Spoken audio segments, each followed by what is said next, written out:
النهارده يا اولاد عندنا تجربه جديده، تجربه يمكن غريبه اول مره نجربها، اللي هو اولاد حلويات زي ما انتم شايفين كده، حاجه اسمها المعلم السوري. المعلم السوري محلات بصراحه الناس مش عارفاها جدا، بس بجد بيعمل حاجات تحفه جدا. انا بجد ولا هو بيديني حاجه عشان اقول الحاجه دي، بس انا دقت من عنده حاجات كتيره وانا شايف ان هي حاجاته ممتعه، فاحنا قلنا نجرب النهارده. عنده الجلاش بالمكسرات وعنده البسكوت ابو شوكولاته. قلنا نجرب منتجات.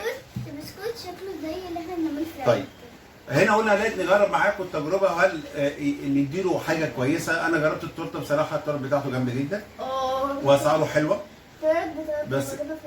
بس بصراحه اللي ماسك المطعم سوري مش مصري.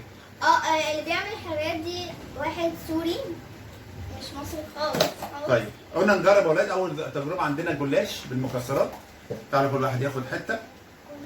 يلا بينا جوجو جونيور، احنا نجرب حته كده صغنططه ونشوف. بس اقول لك على حاجه ما بحبش ولا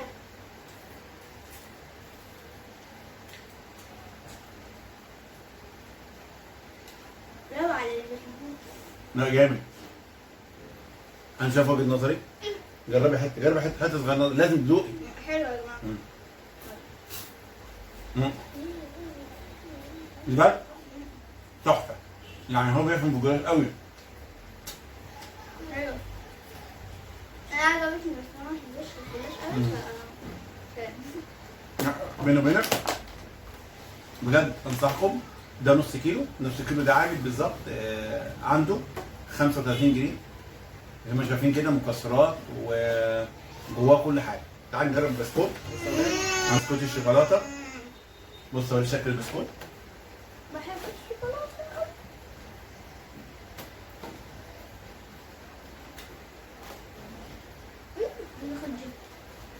شوكولاته تقيله شويه. ده بس طعمه حلو بصراحه. بسكوت جامد جامد، بس انا مش حاجه تقيله، بس جامد حلو، جامد جدا جدا جدا. محتاج كوبايه لبن. كوبايه لبن وجنيه. حلو ولا وحش؟ حلو. حلو جميل. مين احسن، الجلاش ولا البسكوت؟ لا بسكوت. بسكوت. لا انا شايف الجلاش افضل يعني. طيب ده اولاد بسكوت.